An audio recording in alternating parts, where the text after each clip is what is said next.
Salut à tous! Aujourd'hui j'avais prévu de vous faire une petite session avec des tricks, donc j'ai filmé quelques figures avec ma caméra 360. Je vous laisse quelques extraits.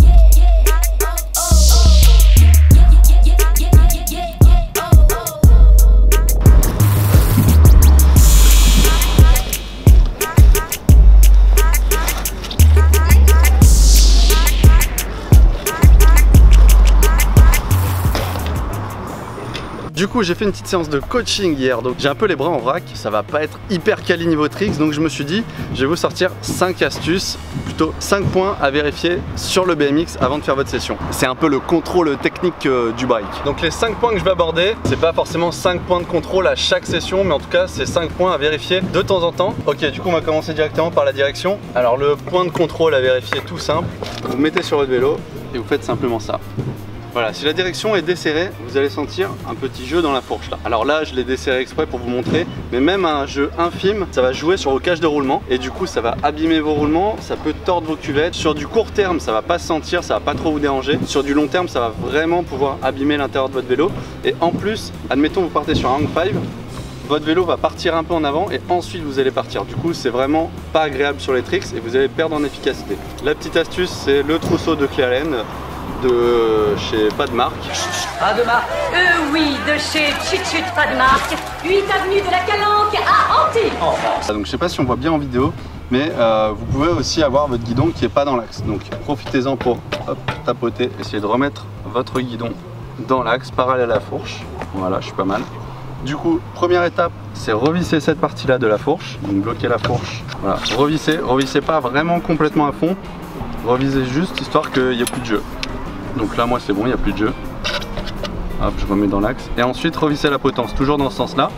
Puisque si vous serrez d'abord la potence, vous pouvez plus serrer le bouchon de fourche. Le bouchon de fourche en fait il sert à comprimer les roulements. Et la potence ça sert à tout maintenir. Voilà, donc l'avant du vélo c'est ok, la fourche est serrée, la direction est impeccable. On va passer ensuite à la chaîne. Donc pour la chaîne, même chose, vérifiez qu'elle soit assez tendue. Alors nous en BMX flat, tous les conseils et tous les tutos que je donne, c'est quand même vraiment axé BMX flat. Vous pouvez aussi vous en servir en street, mais attention quand même. Donc moi je la tends vraiment à bloc. En street vous pouvez la détendre un petit peu. Même comme ça c'est pas mal. Vous vérifiez toujours la tension de la chaîne avant de commencer votre session, parce que si elle est un petit peu détendue, dans le pire des cas elle peut dérailler. Et si vous déraillez surtout en street quand vous êtes prêt à faire un gap de 5 marches, ça pique un peu. Du coup voilà, dans une précédente vidéo, dans les 5 astuces de rider, je l'avais laissé. Je vous mets un petit extrait en vraiment rapide, sinon vous pouvez rechecker la vidéo pour avoir un peu plus d'informations. Voilà, donc la chaîne tendue c'est important. Donc on a vérifié, pas de jeu dans la fourche, la chaîne tendue. Comme vous voyez, le 5e tips de cette vidéo, c'est savoir ranger son sac pour retrouver ses affaires. J'ai trouvé.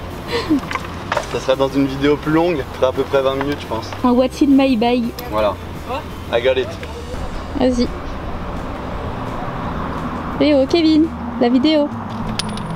Oui. Donc voilà, on a vu la fourche, on a vu la chaîne. On va passer maintenant à la tension des rayons. Moi, comme vous pouvez voir, ils sont assez tendus, vraiment à bloc. Pourquoi la tension des rayons? Parce que si vous avez les rayons détendus, déjà votre roue va être voilée. Plus votre roue va être voilée, plus vos rayons vont se détendre. Et forcément, au bout d'un moment, ça va casser. En flat, vu qu'on a les rayons très tendus, il suffit qu'il y en ait un qui est vraiment détendu pour que ça casse assez rapidement ou que ça voile vraiment votre roue. Et si vous avez une roue voilée en flat, ça peut vraiment vous handicaper sur certains tricks. La petite astuce, c'est la clé à rayon. Je présenterai tous les outils indispensables à une session aussi dans une prochaine vidéo. Mais du coup voilà, avec une petite clé à rayon, on peut remettre un tour, dévoiler. On a vu dans la vidéo précédente avec Gaëtan comment rayonner une roue et dévoiler une jante. Donc voilà, vous pouvez aussi piquer des astuces là-dedans pour dévoiler votre roue. Donc c'était le 3e point, vérifier la tension des rayons pour pouvoir rouler au top. Quatrième point, on va passer encore sur du jeu, mais cette fois-ci dans les roues. Donc vérifiez bien à l'avant et à l'arrière que vous n'avez pas de jeu dans les roues, parce que du coup, même chose, ça peut abîmer les roulements, ça peut vous gêner quand vous faites vos tricks. Donc voilà, vérifiez le jeu sur la roue avant, la roue arrière. On verra dans un tuto prochainement comment bien régler les roues, mais principalement ça va se passer juste ici. Les 3/4 du temps, soit votre roue n'est vraiment pas serrée, dans ce cas là vous avez juste à la resserrer comme vous resserrez une roue de manière classique, mais souvent si c'est un petit peu plus compliqué, c'est que c'est cet écrou là ou cet écrou là, voilà, donc c'est cette partie là qu'il va falloir resserrer contre le précoster ou contre votre moyeu avant ou arrière. Et dans ces cas là, faut pas trop le serrer, faut vraiment trouver le juste milieu, parce que si vous le serrez trop, votre roue va plus tourner. Donc voilà, juste si vous la serrez pas assez, forcément il va y avoir du jeu dans la roue. Donc là moi elle est neuve, il n'y a pas de jeu. La même chose à l'avant. À l'avant en général, il y a juste besoin de serrer bien à fond votre roue. Et si c'est pas le cas, ça peut venir des roulements à l'intérieur. Donc soit vous avez un petit écrou ici pour revisser, moi j'en ai pas, soit ça vient des roulements à l'intérieur qui sont peut-être mal positionnés si vous avez du jeu. Dernier point de contrôle, et celui-ci je pense c'est même le plus important, c'est la pression des pneus. Alors encore plus en flat, j'en avais parlé dans une précédente vidéo, il faut à peu près 8 à 9 bars, allez on va dire entre 7 et 9. Alors pour le street park et les autres disciplines il faut moins, park vous pouvez mettre 4 ou 5 si vous avez un bon park, en street ça va être plus aux alentours de 3, je laisserai les caractéristiques en description de la vidéo. Mais en flat c'est super important d'avoir aux alentours de 8 bars, sinon vous allez vous écraser, vous allez perdre de la vitesse. Et la chose importante à savoir c'est que en fonction du climat, de la température et tout ça, votre pneu va baisser en pression. Du coup si par exemple vous mettez pas de pression dans votre pneu, surtout à 8 bars pendant 2 mois, et ben vous allez reprendre votre vélo et rouler à 6 bars. Vous n'allez pas sentir forcément la différence parce que au toucher vous allez sentir que votre pneu est dur, mais en fait vous allez peut-être avoir 2 bars de différence, et 2 bars c'est vraiment énorme en flat. Moi ça m'est déjà arrivé plusieurs sessions où tu prends ton bike, tu vas faire ta session, tu te dis putain aujourd'hui j'ai pas d'énergie, je rentre rien, je comprends rien.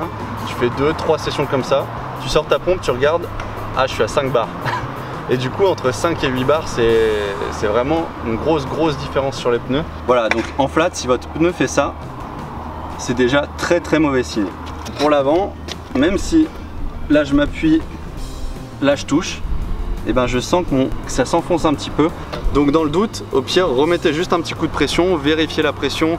Je vais peut-être pas dire toutes les sessions, mais 1 à 2 fois par semaine, comme ça vous êtes nickel et vous n'allez pas perdre une session à galérer juste parce qu'il vous manque 1 ou 2 bars dans les pneus. Voilà, j'espère que la vidéo a été utile pour vous, j'espère que ces 5 points de contrôle vont vous aider par la suite pour vos prochaines sessions.